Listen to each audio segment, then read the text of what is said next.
Pilipinas, magandang araw po sa inyo. Luzon, Visayas at Mindanao, magandang araw po sa inyo. May napahiya ka coffee. Si Harry Roque na isa pa ring pugante na hindi pa rin po nagpapakita ngayon. Abay, napahiya yan. Basag yan kay Attorney Yusek Castro. Attorney Claire, basag siya dyan. Paano tong si Roque? Feeling relevant, nakikisawsaw. Kaya siya daw, mahirap daw yung magiging trabaho ni Franz Castro dahil hindi raw naman maganda itong administrasyon na ito. Kumbaga tatayo mga salesman, sales agent. Itong si Castro, hindi naman daw maganda yung produkto na tinutukoy nila si PBBM. Sa pool itong pugante na to si Roque na hanggang ngayon ay ayaw pa rin magpakita at ayaw ipaliwanag bakit biglang yaman. Dahil sa Pogo. Headline ng ABS-CBN ng GMA News ka coffee.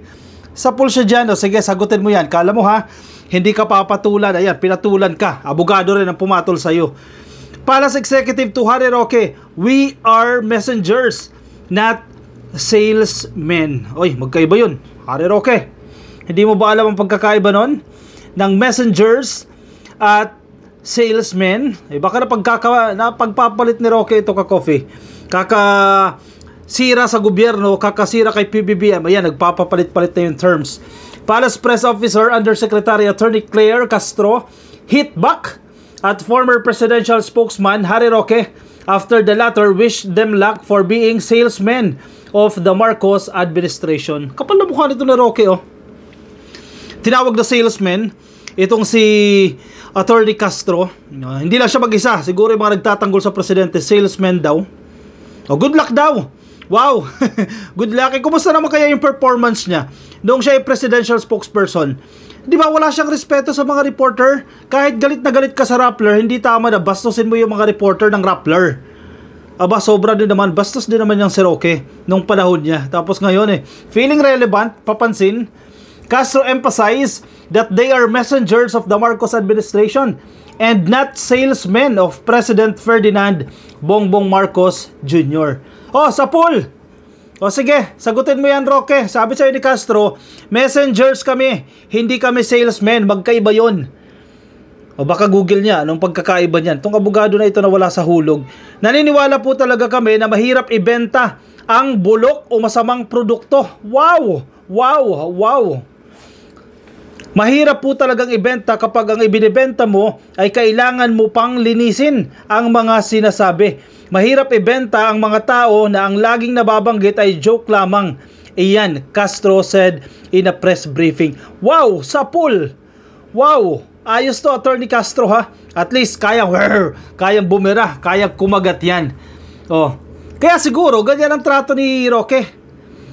Sa sarili nila salesmen, lilinisin yung mga pinagsasabi ni Digong noong si Digong ay nakaupo pa. Kaya siguro nahirapan siya. Kaya siguro, nung siya ay dapat marami nag-wish sa kanya ng good luck. Syempre, ina-apply niya yung buhay niya sa sitwasyon ngayon. Kaya ang yabang magsabi na good luck. Diba? Minsan maganda ang ibig sabihin ng good luck, pero kapag yung intention at yung nagsabi, alam mong madumi yung nasa isip, hindi ka tanggap-tanggap yung good luck na sasabihin niya. Kaya siguro siya nahirapan noon. Mahirap ibenta o bulok ang masamang produkto.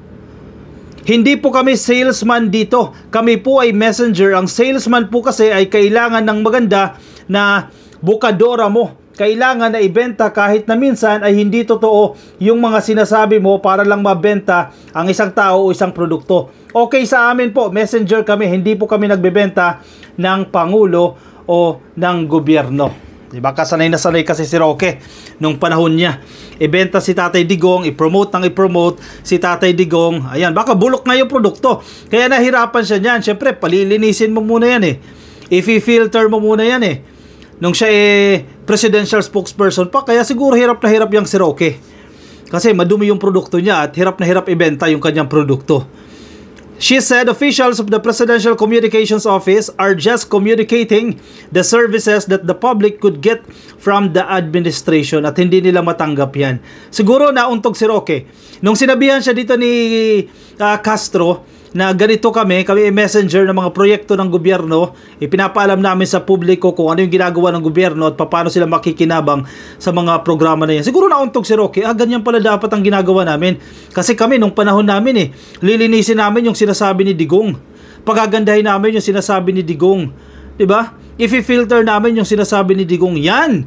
Diyan sanay na sanay si Roque. Ayan, sapul ka tuloy. Nabalikan ka tuloy. Back to you. Yan, binalik tuloy sa iyo yan ni Castro. Pinapakita lamang po namin at inilalahad namin kung ano ang maaaring makuha ng taong bayan sa ating gobyerno. Kung anong pwedeng itulong ng ating gobyerno sa taong bayan. So hindi po kami salesman, kami po ay messenger.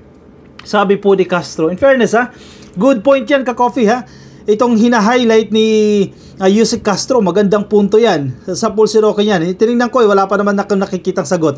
Pero nang isang araw, nung ina-point yan na naging very strong yung mga statement ni Yusek Castro, nagbibida-bida na yan si Harry Roque, nagpapapansin na naman yan Kasi wala nang pumapansin yan, pinatulan lang. Pinatulan na lang In a Facebook post, Roque wish the PCO good luck for being salesman of the chief executive, saying that if the product is not good, it would be hard to sell. Kapal na mukha nito ni Roque, oo. Pinapalabas niya, hindi magandang produkto si PBBM at mahirap daw pong ibenta. Hindi mahirap ibenta kasi maraming ginagawa. May mga ginagawa. Kayo to, siguro, nung panahon niya, hirap na hirap siyang ibenta si Digong. Kasi, ikaw ba naman, paano mo lilinisin? Minura yung Santo Papa, minura yung Diyos. Hinalikan ang iba't ibang babae, pinaupo sa lap. Paano mo ibebenta yan? Paano mo lilinisin yan? Kung nabubulilyaso na, sasabihin nila joke, hirap ka talaga niyan. Kaya siguro hirap na hirap itong si Roque. Sapul ka. Sabi ni Castro, hindi namin kailangan gawin yan. Yung ginawa nyo, hindi namin kailangan gawin yan dahil kami messenger, hindi kami salesman. Na kapag ang salesman, kahit pangit nga naman yung produkto na yan, napakaganda na. Kasi bubulahin mo yung tao para mapalabas na maganda yung produkto. Aba, hindi kami yan. Sapul ka dyan ngayon.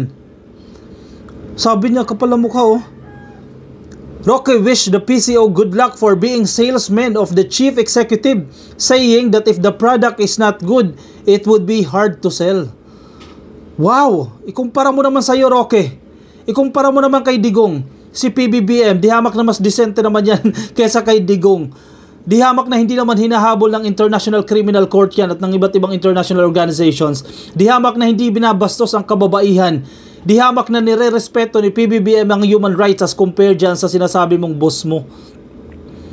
Sinong mas madaling ibenta? Di si PBBM. Kaya hirap na hirap siyang ibenta nung panahon ni Digong. Para kang salesman kinakailangan ibenta mo ang presidente mo, pero alam ng lahat ng salesman, kahit gaano kakagaling na salesman, kung hindi magandang produkto, mahihirapan kang ibenta. So all I can say is good luck sa bagong PCO officials na si Jay Ruiz at Claire Castro. Hindi naman hinihingi yung opinion mo Nagpapapansin ka. Ba't comment ka dyan? Wala pumapansin sa'yo. Feeling close. Nakiki-feeling close siguro kay Secretary Jay Ruiz. Kaya ginagawa na nila ngayon ang issue kay Attorney Claire para siguro ayaw nang mabibira. Baka kasi makalkal pa yung ibang mga kaso Naku po, style mo, Roque. Veteran journalist Jay Ruiz was appointed last week as the new chief of the Presidential Communications Office, while Castro was named as press officer. In the past days, Castro has been responding to the tirades against the Marcos administration, saying that fake news should be combated. Sabi po sa balitang yan. Correct. Dahil maraming fake news, pinapakalat ng kampon. Kampon nila yan. Kaya pakalat sila ng pakalat ng fake news. Ngayon lang ka-coffee. Sabi nila, pinapakalat nila, pinagtatanggal daw po yung mga opisyal dyan sa Presidential Communications Office. Common practice naman yan Yung courtesy resignation, na pinagpapasa ng courtesy resignation, yung mga opisyal ng attached agencies ng PCO, common practice yan. Ginagawa talaga yan. Out of respect doon sa bagong talaga Kasi baka syempre, trust and confidence din naman yan. O baka mas may gusto siyang ilagay sa ganitong ahensya. Nasa kanya yan. Kasi siya ang pinaka-happy dyan Kasi hindi ka naman mag-work kung kontra kayo dyan. Hindi kayo magkaisa ng sinasabi. Ang pinapakalat nila ngayon, mga fake news, pinagtsuchugi daw po yung mga opisyal. Magkaiba yung pinag-resign at pinagtsuchugi. At gagawan pa ng kung ano-ano mga kalokohan. Naku po, talaga naman gagawa ng fake news para sirain ang PCO, ang Presidential Communications Office. Sisirain nila. Kasi kumbaga yan yung front ng presidente. Yan yung front ng Malacanang. Dahil yan yung nagsasalita So kung masira nila ang PCO, syempre, isipin nila, sira na rin ang gobyerno. Sinisira nila ang administrasyon ni Pangulong Bongbong Marcos. Kala nila makakalusot sila. Akala nila walang mga kakampi ang PCO. Akala nila walang mga kakampi ang gobyerno na ito, ang administrasyon ni PBBM. Nagkakamali kayo. Majority ng mga Pilipino ipinagtatanggol itong gobyerno. Ipinagtatanggol si PBBM. Ay, lumabas lang sa survey ilan na lang ang Duterte? 18%. Baka bumaba pa yan ng bumaba. Wala na kayo dyan. Kaya nga nagpapapansin kayo ngayon mag-e-election pa. Ilan lang may panalo nyo dyan? Isa. Nako, yari na kayo dyan. Iyak na talaga kayo dyan. Ngayon, tinututukan pa ng gobyerno ngayon yung mga fake news. May sinasabi kanina si Secretary Jane na i-regulate yung mga fake news na yan. Kasi nagtatago itong mga fake news na to. Pasensya na ha, pero yung ibang fake news dyan galing talaga sa kampo ng mga DDS. Nagtatago sila sa freedom of expression na termino ng ating saligang batas kasi garantiya daw po yan ng ating konstitusyon. May freedom of expression sila. Hala madam, magkaiba ang freedom of expression at binabastos mo na at nagpapakalat ka na ng makalokohan ng mga fake news. May pananagutan ka dyan. At hindi unlimited yung freedom of expression nyo. May limitasyon din yan. Itong mga to, pag kino-call out, halimbawa yung Jong Abines na yan, pag kino-call out mo, ginigipit kami, martial law na. Ay tama ba naman, magbintang ka ng kung ano-ano nang wala kang batayan? Libel yan, cyber libel yan. At may pananagutan ka dyan sa batas. Ginigit nila, kami, mag-martial law na, pinag-iinitan kami. Ay, nagtatago kayo dyan Puro kayo kasinungalingan, puro kayo papakalat ng fake news. Pag kinall out kayo, pag hinabol kayo, iyak kayo ngayon. Sisiraan nyo na naman itong gobyerno. Nako, marami dyan sa mga DDS. Nagtatago sa freedom of expression. Ayan, dapat i-regulate na rin yan. Ako agree ako ka-coffee sa pinag-uusapan ngayon, i-regulate. Kasi marami talagang bastos, out of control na. Tapos pag nahuli, iiyak. Pag nahuli, magsasorry. Pag nahuli, sasabihin, joke lang. Oy, style ni Digong yan Joke lang pag nahuli. Ay nako. Alam na yung karakas ninyo. Alam na yung mga estilo ninyo. Alam na ng taong bayan yan. Sige, ka-coffee, baka meron kayong komento, opinion, reaction. Ilagay dyan sa ating comment section para mabasa po yan ng iba natin mga ka-coffee. Yung mga nasa Facebook, ka-coffee, pasayo na lang, please like and follow. Baka di pa po kayo ka-like and follow. Yung mga nasa YouTube, i-click nyo na rin po ka-coffee yung subscribe dyan sa baba at hit the notification icon para updated din po kayo sa ating mga bagong upload. Ako'y pansamantala muna magpapaalam sa inyo ka-coffee. Maraming salamat po sa mga sumama. Ingat kayo ka-coffee at see you sa ating next video. Babantayan natin yung mga fake news dahil pinapakalat yung fake news na yan ng mga DDS vloggers. Hindi naman lahat pero karamihan sa mga nagpapakalat coming from their side. Remember yung troll farms? Kampanya ni Digong, daming troll farms Yan ang wawakasan na ngayon. See you ka-coffee sa susunod nating videos. Bye bye.